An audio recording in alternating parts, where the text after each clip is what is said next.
Yes, ma'am. I started recording, ma'am. Okay, my voice is clear now. If there is any disturbances, just inform me. Okay, interrupt me Yeah, and sure, ma'am. Definitely, ma'am. okay, thank you. Good morning, students. Hope all are fine after the 2 days holidays. Today we are going to see about the second unit, that is 8086 system bus architecture structure. Actually, as we all know that 8086 is a 16-bit processor. The address bus is 20-bit, data bus is 16-bit, and the memory capacity of this processor is 2 power 20. 20 is nothing but the address bit, and that is the memory capacity.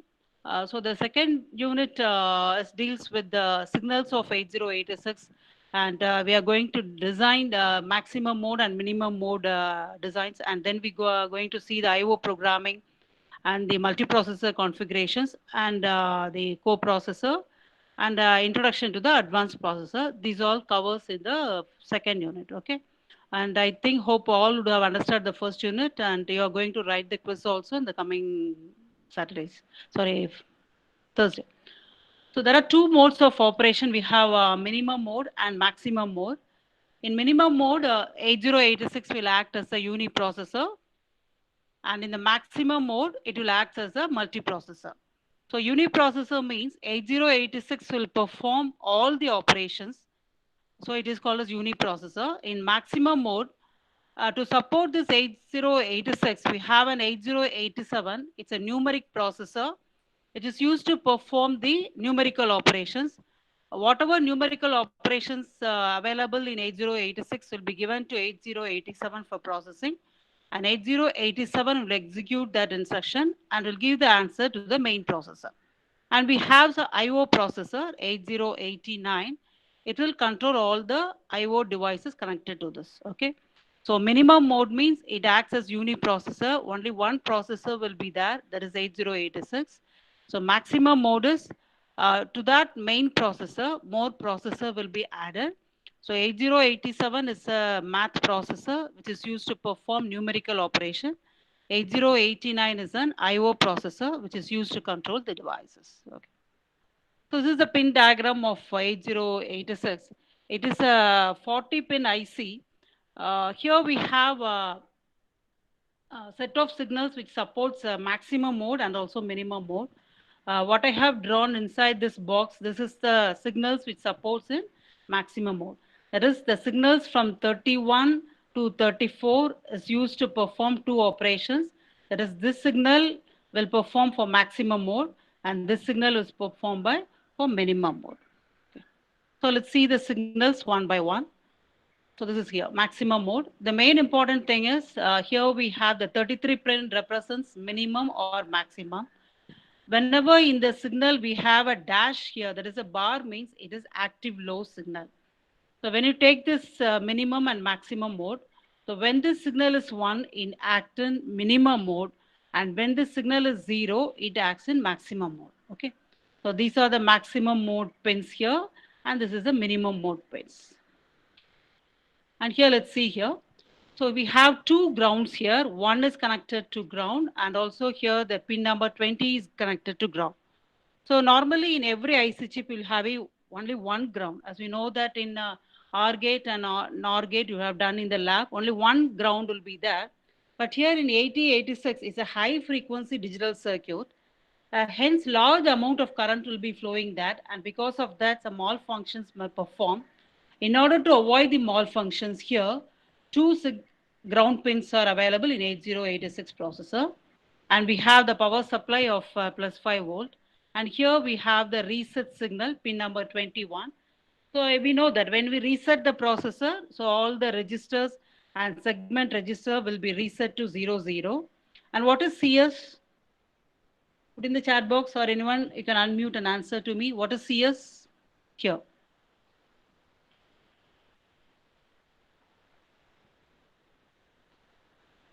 Do you remember this? Am I audible? Kalyan Kumar? Yes, ma'am. It's audible. Okay. CS is nothing. Let me tell the answer. Code segment now. Yeah. Good. Code segment register, right. So the code segment register will be reset with the value FFF, and the instruction pointer register will be reset with the value 000. Okay. So next we have the clock pulse. The duty cycle of the clock pulse is 33%. So what it means you know what is clock pulse. The frequency of this processor is 5 megahertz. So that using that formula, when you calculate one clock pulse is equal to 200 nanoseconds. So as said here, 33% of nanoseconds is used here. That is 66 nanoseconds, the clock pulse will be high. Okay, this one high. And the remaining 134 nanoseconds, it will be low. So that only it is mentioned as 33% of nanoseconds. This may be asked in 2 marks also. Okay, I repeat this. So the frequency is 5 megahertz. And the clock pulse, for one clock pulse, we have 200 nanoseconds. So 86 is using 33% of nanoseconds. That means 66 nanoseconds is used, it will be high, and the remaining 134 nanoseconds, it will be low. Okay. So next, let's see about the interrupt signals. Here, this is, as we know, non-maskable interrupt means, so no delay must be there. At once, we have to respond to that. And here, INTR is the interrupt request line. Through this only, if there is any interrupt, it will be requested through this. And here, we have the interrupt acknowledge signal. So when we are going to service that interrupt, it will be acknowledged. Okay. So these are the three signals used for interrupt. So one is non-maskable interrupt, Another one is interrupt request and interrupt acknowledge signal. Okay. Any doubt, please? Are you clear?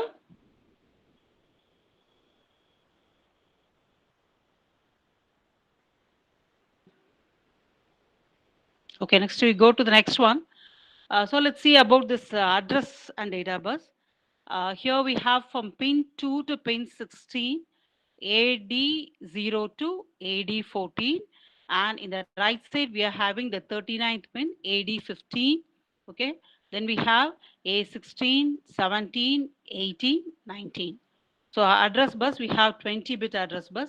So here from AD0 to AD14, then we have AD15, 16, 17, 18, and 19. So 20-bit address bus is available. And here the data bus, AD0 to AD14 and 15. So 16-bit address bus and data buses multiplexed together. That is, it is combined together. We have to demultiplex. We have to separate address bus and data bus by using this signal ALE, address latch enable signal. Okay, address latch enable. So let's see the diagram here. So when this ALE signal is 1, the content of AD15 to AD0 will be address. And when ALE signal is 0, AD15 to AD0 will contain the data. So we have the 8086 processor and we are using a latch. So what is a latch?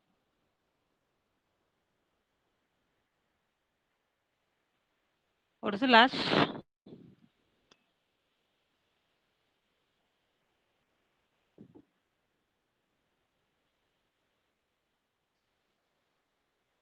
So latch is nothing but a circuit which will hold the data.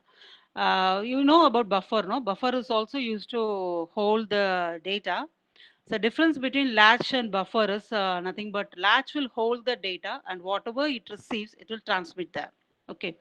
But buffer is, it will hold the data, and if it needs some drive strength means that will be given into the data and then it will be transmitted. Suppose if there is any noise means, so that will be reduced and it will be transmitted. So, okay, so for example, a very good example for latch is a water tap.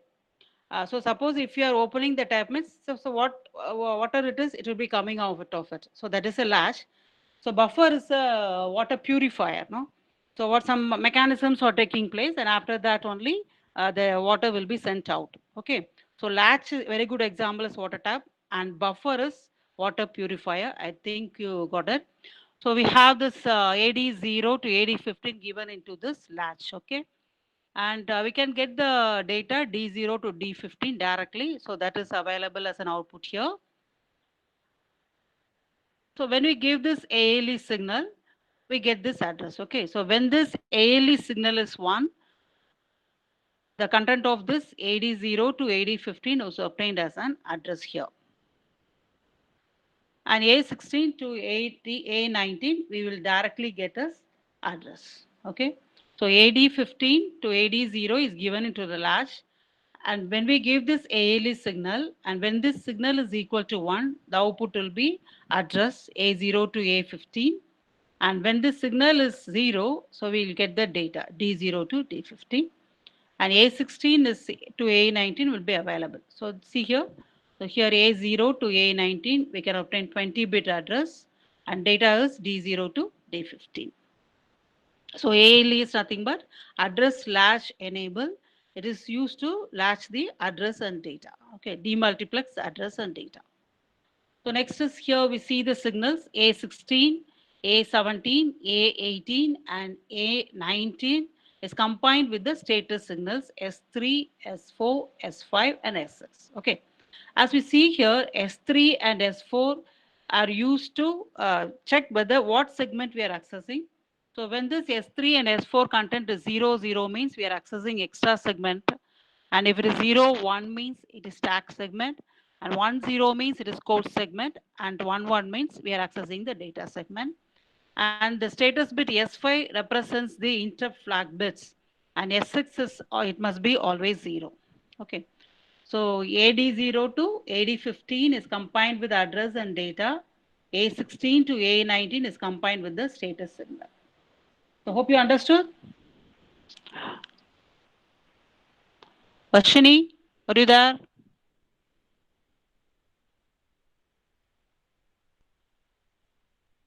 Swati? Kalyan Kumar? Yes, ma'am. Swati, are you able to understand? Is it? Ma'am, yes, ma'am. Yes, ma'am. I can understand, ma'am. Okay. I'm too fast or okay, it's okay. This speed is okay, ma'am. Okay, fine. Okay. Okay. Okay. So next one we are going to see about the 34th pin, that is BHE, bus high enable signal is combined with the status signal S7. Okay. So when this 34th pin is 0 means BHE will be active. If it is 1 means it gives the status of the S7. So let's see here the actually we know this, the whole memory is divided into two banks. Okay, odd bank and even bank.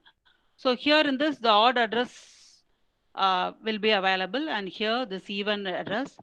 So as I said, here we have 64K of memory, no, for each, that is 512K memory into 8 means each one is 8 bit. Okay, this is higher order address bank, and this is lower order address bank. So BHE is bus high enable along with the A0 signal, address bit signal. We can access the data in the data bus.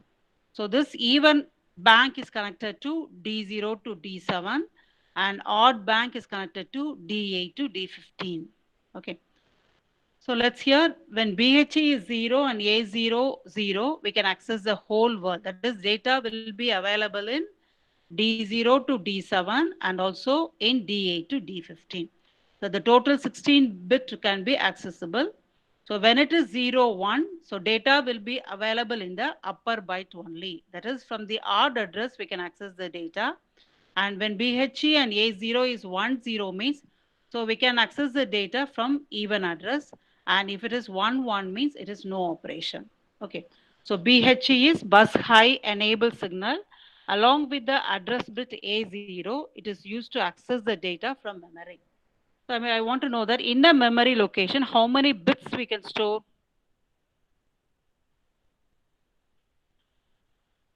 In a memory location, how many bits you can store?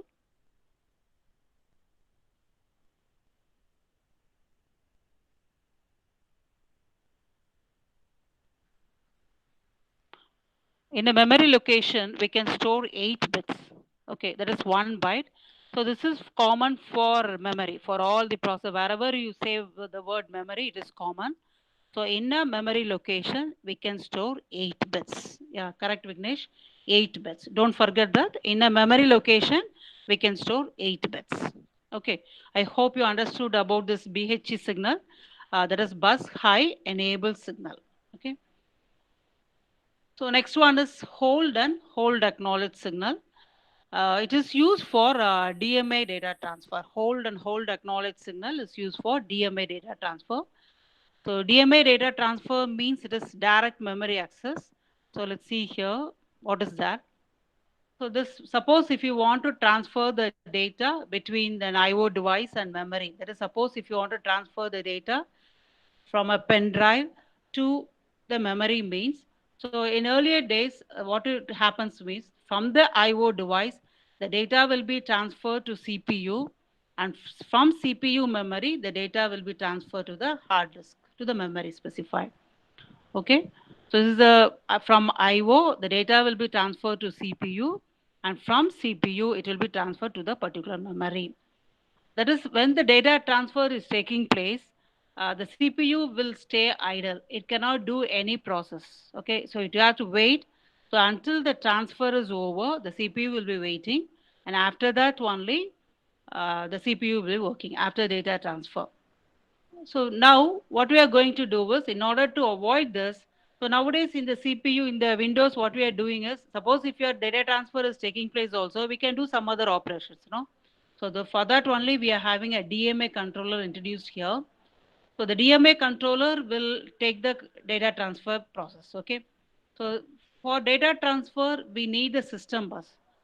System bus is nothing but a group of bits that is used to transfer the data. It consists of address bus, data bus, and control bit, as we all know that.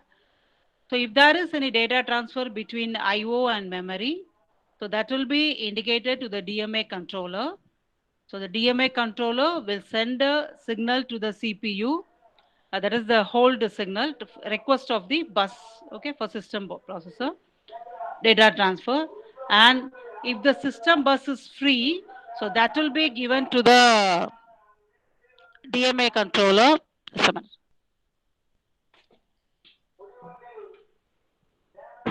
Okay, and if the system bus is free, that will be indicated to the DMA controller through the hold acknowledge signal.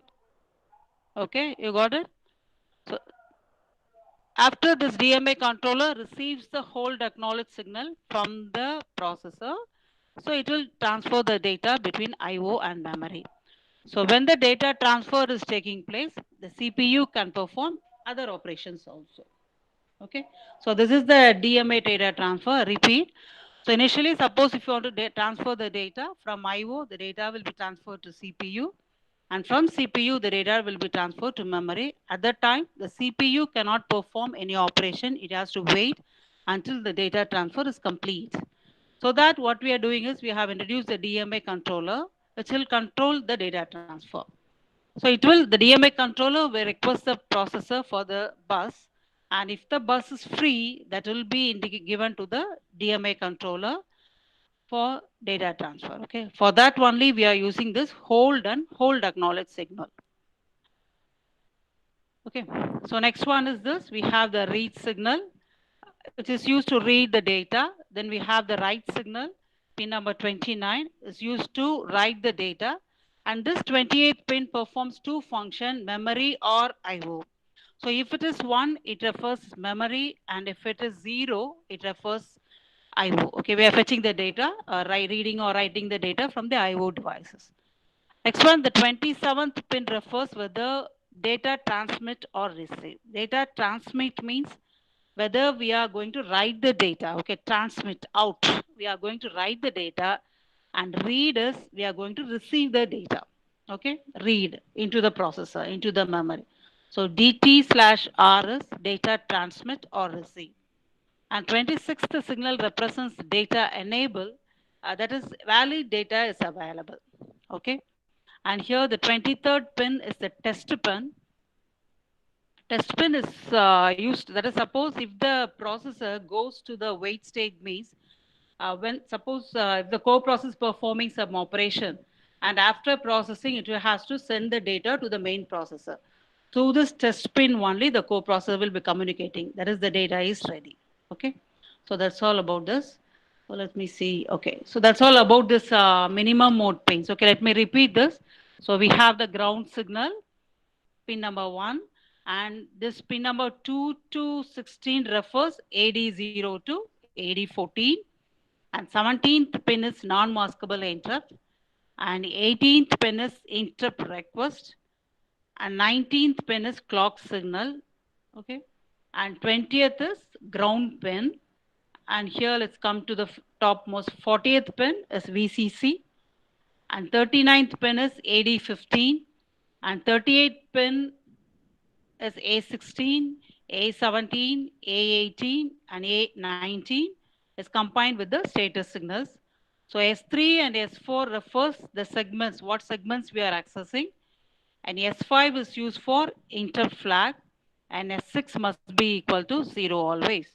And here we have this BHE signal, bus high enable signal, which is used to access the data from odd bank or even bank along with the A0 signal. Next, we have the 33rd pin, that is minimum or maximum mode. If it is 1, it is minimum mode, and if it is 0, it is maximum mode. And we have this 32 pin is a read signal, which is used to read the data, and hold acknowledge signal is used for DMA data transfer. Then WR is write signal. Then this one performs two functions, memory/IO, whether we are accessing the data from memory or from IO devices. So next one is data transmit or receive, whether we are transmitting the data or receiving the data. And next one is data enable, so whether valid data is available. Next one is ALE, address latch enable signal. And next one is interrupt acknowledge signal, which is used to acknowledge the interrupts. And test pin is activated when the wait signal is performed. And then we have the ready pin, and next one is the reset pin. So these are the signal explanations about the minimum mode. Okay. So now let's see the maximum mode pins. So the maximum mode pins, the first two, 31 and 32, are request and grant. Okay.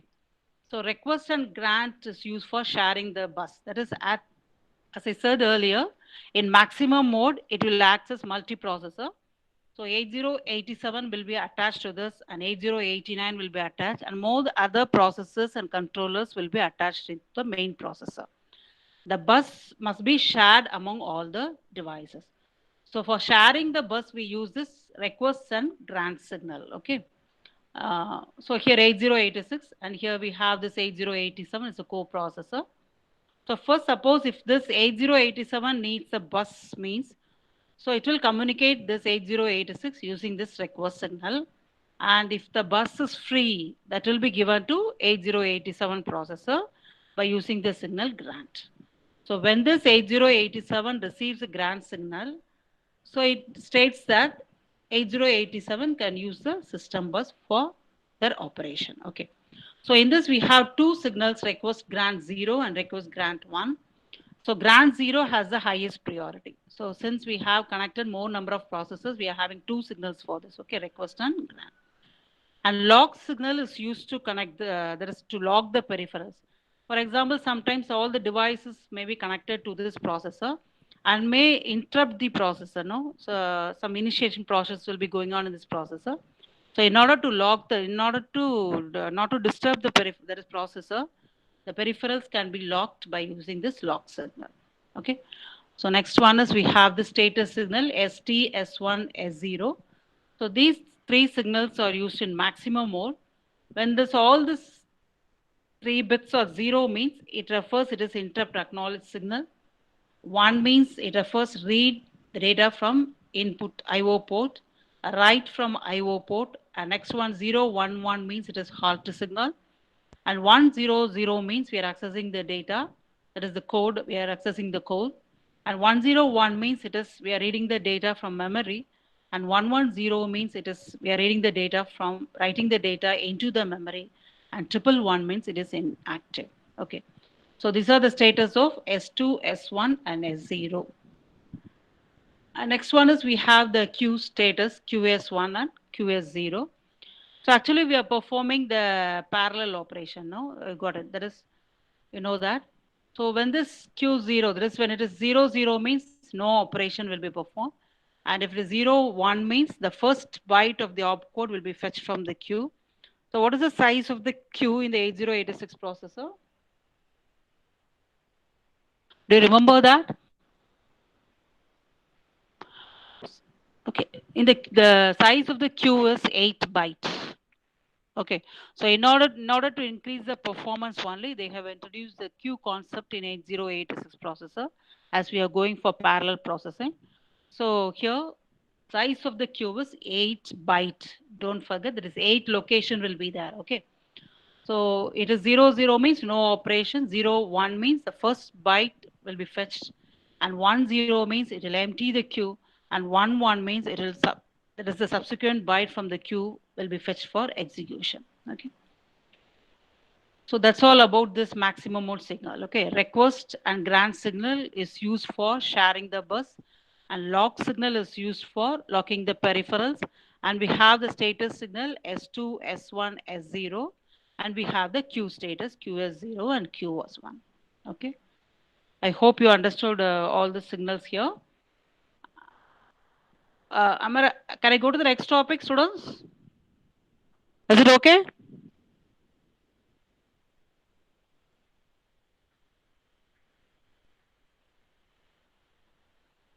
Yes, ma'am. Okay, fine. So next one is let's, as I told here, two modes, no, minimum mode and maximum mode, the same concept. So now we are going to see in minimum mode how we are going to design, and maximum mode how we are going to design. Okay. So this is the minimum mode diagram here. So this all the signals used in the minimum modes will be here. So from the clock generator, we are having the clock signal, ready signal, reset. And here we have minimum and maximum. It is connected to VCC. So VCC means it will be +1. Okay, plus 5 volt will be given. So this will act in minimum mode. Okay. So next one is we have the ALE signal, address latch enable, bus high enable, and the address bus A16 to A19 and AD0 to AD15 is given to this latch. And then we have this data enable signal, data transmit and receive signal, and the remaining signals are here: memory/IO, write signal, read signal, hold and hold acknowledge signal, interrupt request, and interrupt acknowledge signal. Okay. So here, why we are, this is, as I said earlier, latch is nothing but which is used to hold the data. Okay.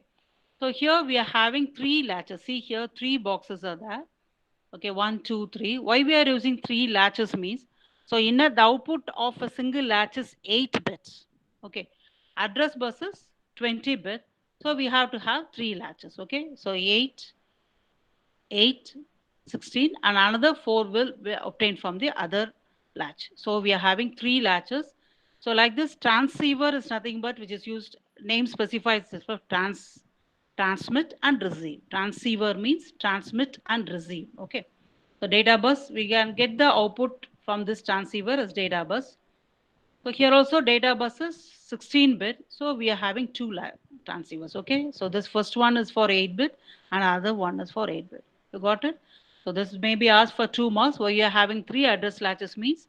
So the address bus is 20-bit. So the output of a single latch is 8-bit. So we are going for 3 latches. So like this transceiver, the data bus is 16-bit.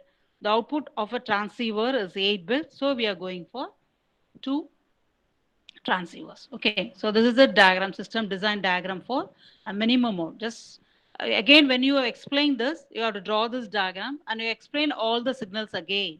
So what is ALE, what is BHE, what is data enabled, transmit, receive. You have to explain all the signals again in this part also when you explain this.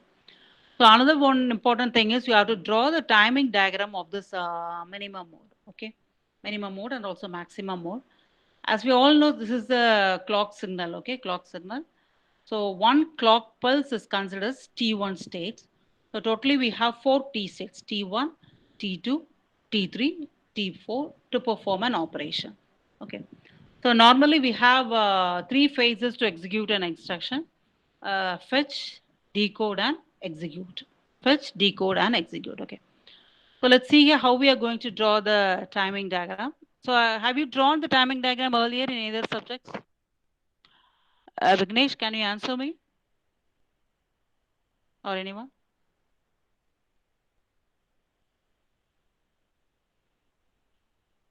Okay, fine. Okay, thank you, Swati.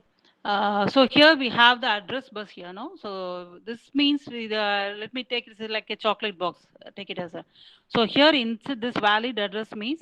So here the signals, that is the transition signals, can be either 1 or 0. Okay, it can be either 1 or 0. And when you take this read signal, see here, it is a single signal. It can be either 1 or 0.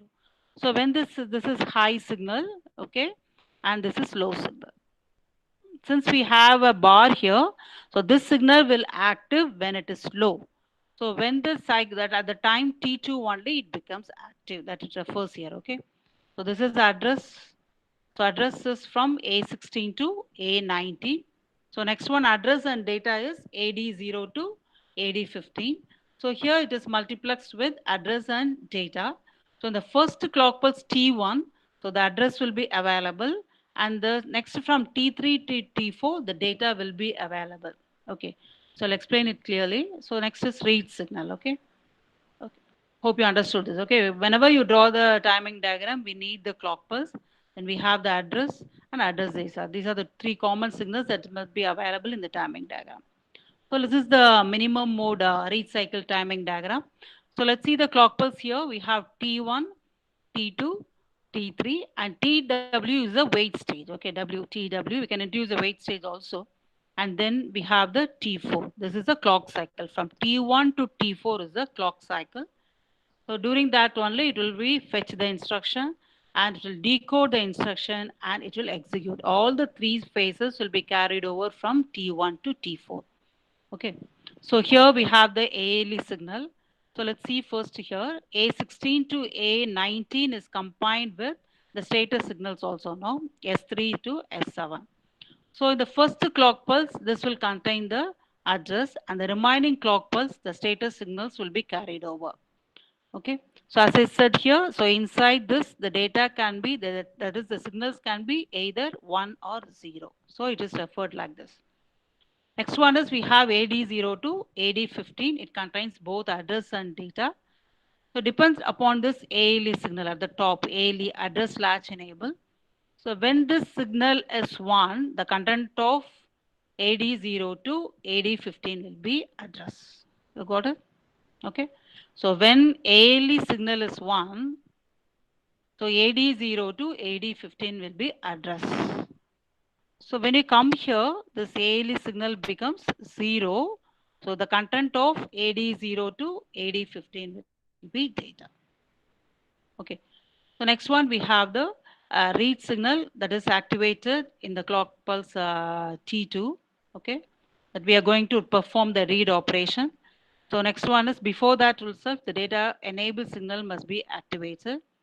And here we have the data transmit and receive signal. So when you explain this, actually here we have to explain first these three signals, and later we have to count this. So now we are going to read the data. So data transmit signal must become low. Okay, so this becomes low. So now we are going to perform the read operation that indicates that. The next one is we have to give this data enable signal. It must be activated by giving a low signal here. And then we are going to give the read signal. Okay. So this here, when you come to this clock pulse here, the data will be read. Okay. So let me repeat this. So when you explain this timing diagram, what you have to say is, during this T1 cycle, that is the T1 state, what has happened. So at T1, so address is placed on the address and data bus. Okay. Then the control signals ALE, we are giving this, we are latching the address, and then we have to say the status of this. Data transmit and receive signal is set for data transfer. That is about T1. Okay, T1 state. Then coming to this T2, then 8086 in T2 only, can you see it? We are issuing the read and data enable signal. So during T2, so 8086 issues the read and data enable signal. So data enable means it is enables the memory to receive the data. Okay. So like in T3, the cycle is provided to allow memory to access the data. And the time T4, all the signals are deactivated. That like this you have to explain, okay? At time T4, all the signals are deactivated. See here, all goes to the next state, okay? It is deactivated. You got it? So let me repeat it. So during T1, so address is placed on the address data bus. Address is placed on the address data bus. Okay. So control signals ALE is enabled and data transmit and receive set the direction of data transfer. Then during T2, 8086 issues the read, and during T2, 8086 issues the read and data enable pin. Then during T3 is provided to allow the memory to access the data. Then during T4, all the signals are deactivated. Okay. So like this, you have to explain, you have to draw the timing diagram, and then you have to explain the signal T1, T2, T3. So this is the minimum mode read cycle. And next one is the maximum mode, minimum mode write cycle. The only difference is here, this is the ALE signal. So in data transmit here, no. So now we are going to write the data. So this signal must become high. That is the only difference. The same explanation. So just we have to differentiate this data transmit receive. Let's see the next diagram here. See here. Data transmit and receive. This is the read cycle. So this becomes low here. And in the write cycle, it becomes high. That is the only difference in both the read and write cycle. Hope you understood the timing diagram.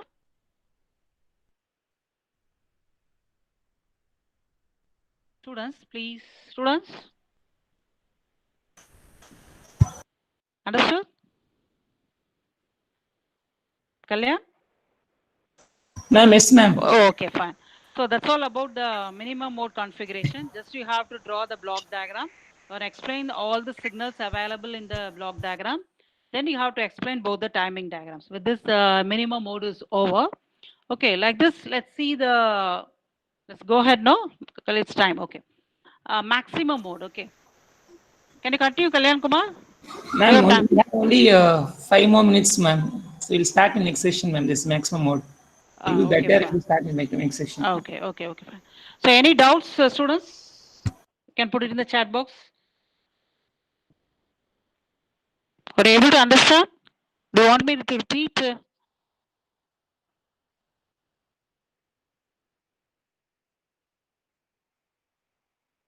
I think today I went slowly only. Am I right?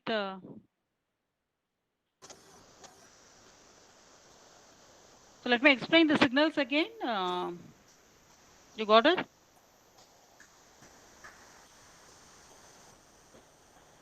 Okay, let me explain. Kalyan Kumar, let me explain all the signals again, okay? So that. Okay, ma'am. Okay. Fine, ma'am. So it is a 40 pin, no? So we are having two, so it may be asked in 2 marks. We are having 2 ground pins. Why you are going for this? Because the power, it is a high frequency digital circuit, and a large amount of current will flow. And because of that, malfunctions may happen. In order to avoid this, we are having 2 ground pins, okay, 1 and 20. And then AD14 to AD0 is signals represented in the pin 2 to 16. And then NMI is non-maskable interrupt. And next one is interrupt request. So suppose if a device want to interrupt the processor means, so it will interrupt through this pin one, interrupt request. And we have the clock cycle as 33% of duty cycle. And the 40th pin represents a VCC, and we have AD15, then A16, A17, A18, 19 combined with the status signals. S3 and S4 is used to refer the segments, and S5 is used to represent the interrupt signal, interrupt flag, and S6 must be 0. So BHE is bus high enable. This signal along with the address bit A0 is used to select the banks, whether it can be even bank or odd bank. Next one, minimum and maximum. When it is 1, it is in minimum mode, and if it is 0, it is in maximum mode. So next one is we have the read pin. Next we have the hold acknowledge signal, which is used for DMA data transfer. And then we have the write signal, which is used to write the data. Then memory/IO, whether we are referring memory or IO. Then data transmits or receive. Next one is data enable signal. Next one is ALE, address latch enable. It is used to demultiplex this AD0 to AD15. Next one is interrupt acknowledge signal. And we have the test pin. That is for wait instruction is used. And we have the ready signal and the reset. And so in addition to this, we have the maximum mode pin signals. request grant and request grant 1, which is used for sharing the bus. A lock signal is used to lock the peripherals, and S2, S1, S0 is used for status signals, and QS0 and QS1 is used for to say the queue status, to refer the queue status. Okay. So the size of the queue available in 8086 processor is 8 bytes. Don't forget 8 byte. Why we are going for that is to increase the performance of the processor, and we are going for parallel processing now. So for that, this queue is available in this 8086 processor. Okay, hope you understood. Students, is it okay? So you can post it in the chat box.